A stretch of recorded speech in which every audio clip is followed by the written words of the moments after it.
विशेष कार्यक्रम में आज आप सुनेंगे उत्तर प्रदेश में एक जिला एक उत्पाद योजना से जिलों के उत्पादों को मिलती वैश्विक पहचान और रोजगार के बढ़ते अवसरों पर शैलेंद्र शर्मा की खास रिपोर्ट।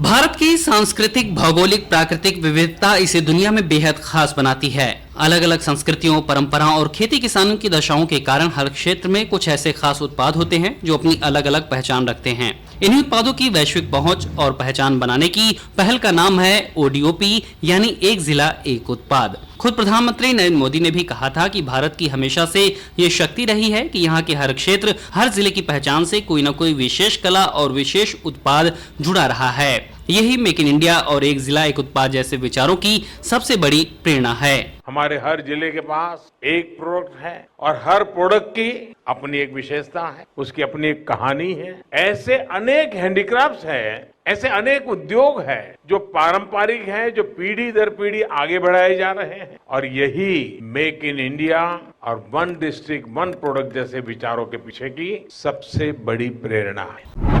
वहीं बात अगर उत्तर प्रदेश की करें तो यहाँ कई ऐसे उत्पाद हैं जो देश में कहीं और उपलब्ध नहीं हैं। आगरा का चमड़ा उद्योग हो या फिर अमेठी का मूज उत्पाद, बलिया की बिंदी उत्पाद हो या बांदा का शजर पत्थर शिल्प, बनारस की रेशमी साड़ी हो या फिर मुरादाबाद का धातु शिल्प, प्रदेश के अलग अलग जिलों के ये अलग अलग ऐसे उत्पाद हैं जिसके कारण इन जिलों को खास पहचान मिली है। लेकिन तमाम जिलों में ऐसे उत्पाद थे जो बदलते वक्त में अपनी पहचान खो रहे थे। ऐसे में 24 जनवरी 2018 में शुरू हुई एक जिला एक उत्पाद योजना, जिसके बाद अब सरकार के प्रयासों से इन उत्पादों को संजीवनी मिल रही है। मुख्यमंत्री योगी आदित्यनाथ ने कहा था कि एक जिला एक उत्पाद योजना उत्तर प्रदेश को उसकी सांस्कृतिक विरासत से जोड़ते हुए करोड़ों युवाओं के लिए नए रोजगार के अवसरों का सृजन कर रही है। हर एक जनपद में कुछ न कुछ उत्पाद है और आज उसको एक प्लेटफॉर्म मिला है जो उत्तर प्रदेश को एक नई पहचान दे रहा है, करोड़ों नौजवानों के लिए रोजगार के नए अवसर सृजित कर रहा है। ये नया अवसर एक नई पहचान है उत्तर प्रदेश के युवाओं के लिए। आज उत्तर प्रदेश में इससे रोजगार का सृजन भी हो रहा है। इसके माध्यम से उत्तर प्रदेश की प्रोडक्ट को अंतर्राष्ट्रीय मान्यता मिलकर के एक्सपोर्ट के एक नए रास्ते भी खुल रहे हैं।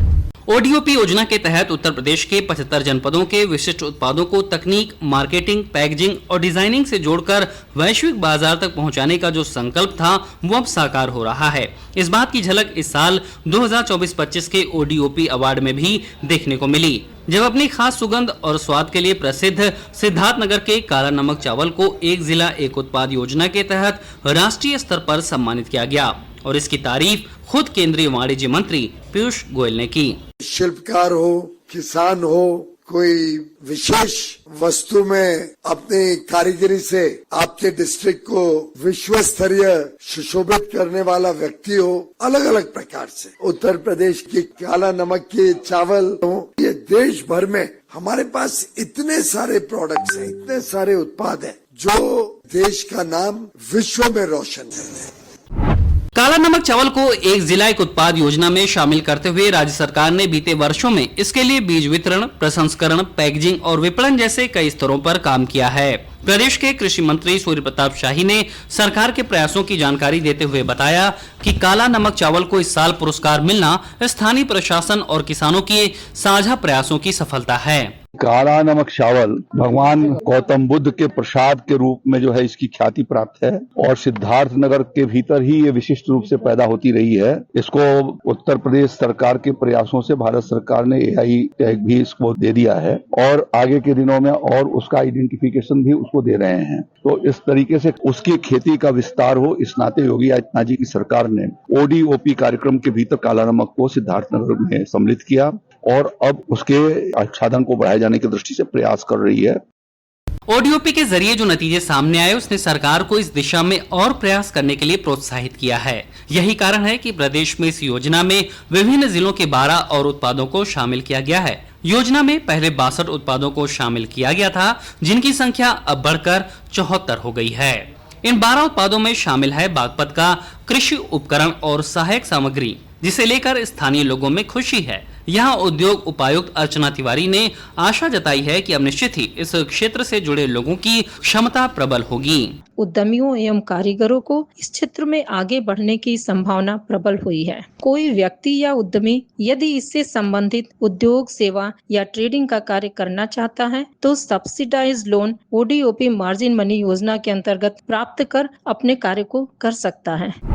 ODOP योजना में कृषि यंत्र उद्योग को जगह मिलने से बागपत के उद्यमी पंकज जैन का मानना है कि इससे रोजगार के नए अवसर पैदा होंगे और स्थानीय कच्चे माल का उपयोग हो सकेगा। हमारे लिए यह गर्व की बात है। इससे न केवल बागपत जिले के किसानों और उद्यमियों को प्रोत्साहन मिलेगा, बल्कि जिले की अर्थव्यवस्था को भी एक नई दिशा मिलेगी। कृषि यंत्रों के उत्पादन से बागपत में रोजगार के नए अवसर पैदा होंगे और स्थानीय कच्चे माल का अधिकतम उपयोग होगा, जिससे ग्रामीण इलाकों में विकास की एक नई लहर आएगी। बागपत के बाद बात पश्चिमी यूपी के जिले एटा की, जहां की चिकोरी को भी ODOP में शामिल किया गया है। चिकोरी एक 12मासी पौधा है। इसकी जड़ को कॉफी के विकल्प के रूप में इस्तेमाल किया जाता है। चिकोरी की खेती कॉन्ट्रैक्ट फार्मिंग के तहत होती है। एटा के उद्योग उपायुक्त प्रेमकांत चिकोरी को ODOP में शामिल करने को इसकी खेती की दिशा में बड़ा कदम मानते हैं और कहते हैं कि इससे स्थानीय उत्पादकों के जीवन में बड़ा बदलाव आएगा। यह निश्चित रूप से जनपद के लिए एक अच्छी बात है। यहाँ इसको शामिल करने से एक तरफ जहाँ किसानों की आय बढ़ेगी, वहीं इसमें व्यापार और निर्यात में भी वृद्धि होने की पूरी संभावना है। किसानों ने इस पहल का स्वागत किया है और हम ये पूरा प्रयास कर रहे हैं कि इसमें वर्ष के अंत तक हम किसानों की आय को इसमें बढ़ाएं, इसके निर्यात को हम लोग बढ़ाएं और इसमें लगे हुए लोगों को ज्यादा से ज्यादा रोजगार देने का प्रयास करें।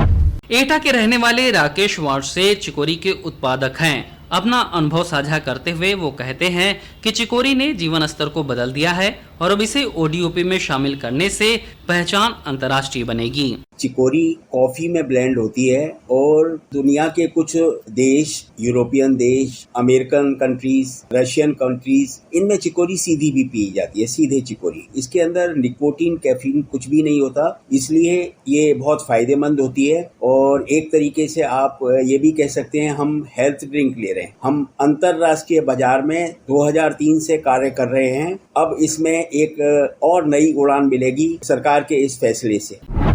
अमरोहा के ढोलक के बाद अब जिले में बने मेटल और वुडन हैंडीक्राफ्ट्स को भी अब एक नई पहचान मिलेगी।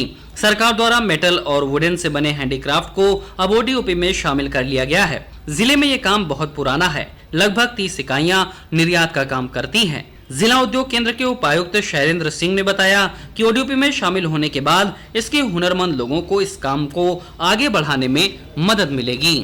जनपद अमरोहा में पहले से ही ढोल और रेडीमेड गारमेंट्स जो यहाँ के विशिष्ट उत्पाद हुआ करते थे, उनको पहले से ही हम लोग एक जनपद एक उत्पाद योजना में रखे हुए थे। क्योंकि अमरोहा में लकड़ी का काम बहुत ज्यादा होता है और यहाँ पे वुडन और मेटलिक हैंडीक्राफ्ट की बहुत बड़ी इकाइयाँ आ चुकी हैं। तो ऐसे कम से कम आज छोटे कारोबार के लिए भी 200 से ज्यादा इकाइयाँ हैं जो इस सेक्टर में काम कर रही हैं।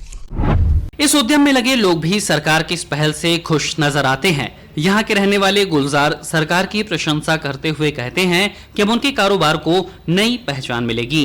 बहुत अच्छा काम किया है ये और इसमें कारोबार बढ़ेगा और युवाओं को नया रोजगार मिलेगा। हैंडीक्राफ्ट हमारे अमरोहा का बहुत पुराना हैंडीक्राफ्ट है और मैं तकरीबन 55 साल से इसको कार्य को करता चला रहा हूँ और बहुत सारे कारीगरों को इससे लाभ मिलता है।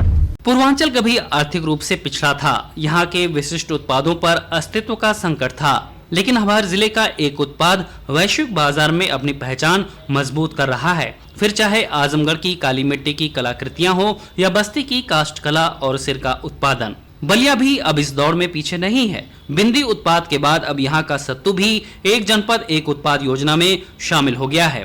जिले में सत्तू का निर्माण मुख्य रूप से चने से किया जाता है, जिससे चने की खेती करने वाले किसानों को नई उम्मीद जगी है। यहाँ चने की खेती करने वाले किसान हरेराम सत्तू को बढ़ावा देने की कोशिशों की सराहना करते हैं।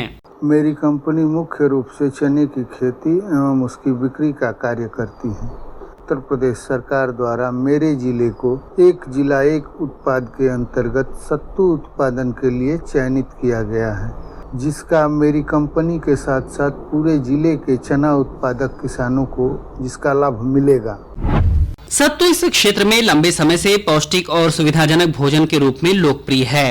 इसके लाभ और व्यापक उपयोग की जानकारी देते हुए जननायक चंद्रशेखर विश्वविद्यालय के गृह विज्ञान विभाग की विभागाध्यक्ष डॉक्टर रंजना मल ने बताया कि ये बहुत गुणकारी है। इसके महत्व को देखते हुए इसे ओडीओपी में शामिल करना बहुत सकारात्मक कदम है। सत्तू एक पारंपरिक भारतीय खाद्य पदार्थ है जो विशेष रूप से उत्तर प्रदेश, बिहार, झारखंड, मध्य प्रदेश और कुछ पूर्वी भारत के क्षेत्रों में बहुत ही लोकप्रिय है। यह मुख्यतः भुने हुए चने या कभी कभी जौ से बनाया जाता है। सत्तू को पोषक तत्वों से भरपूर सुपर फूड भी माना जाता है। सत्तू से विभिन्न प्रकार के स्वादिष्ट और पौष्टिक पकवान बनाए जाते हैं, जैसे सत्तू का शरबत, मसाला सत्तू शरबत, सत्तू के पराठे, सत्तू के लड्डू। इसके अलावा भी बहुत सारे जो स्वादिष्ट रेसिपीज है वो भी बनाई जाती हैं। इससे बहुत सारे जो हमारे हेल्थ बेनिफिटेड भी हैं, जैसे ये गर्मियों में लू से बचाता है, साथ ही साथ फाइबर की अधिक मात्रा होने के कारण ये पाचन को भी ठीक रखता है, वजन घटाने में भी सहायक है, शरीर को ठंडा रखता है, ऊर्जा का स्तर बढ़ाता है, रक्त शर्करा के स्तर को भी नियंत्रित करता है, रोग प्रतिरोधक क्षमता को भी बढ़ाता है और प्रोटीन से भरपूर होने के कारण ये हमारे मांसपेशियों के लिए भी बहुत लाभदायक है। किसी भी जिले से जुड़े उद्योग या उत्पाद उस क्षेत्र की विविधता और विलक्षणता को दर्शाते हैं। ये हमारी समृद्ध परंपरा का न केवल हिस्सा हैं, बल्कि हमारी सामाजिक आर्थिक उन्नति का बड़ा माध्यम भी। यही कारण है कि सरकार इनको आगे बढ़ाने के सतत प्रयास कर रही है, जिसका नतीजा है कि इन उत्पादों को लेकर उत्पादकों में अब नई ऊर्जा है, बाजार में इनकी डिमांड बढ़ रही है और वैश्विक स्तर पर पहचान भी बन रही है।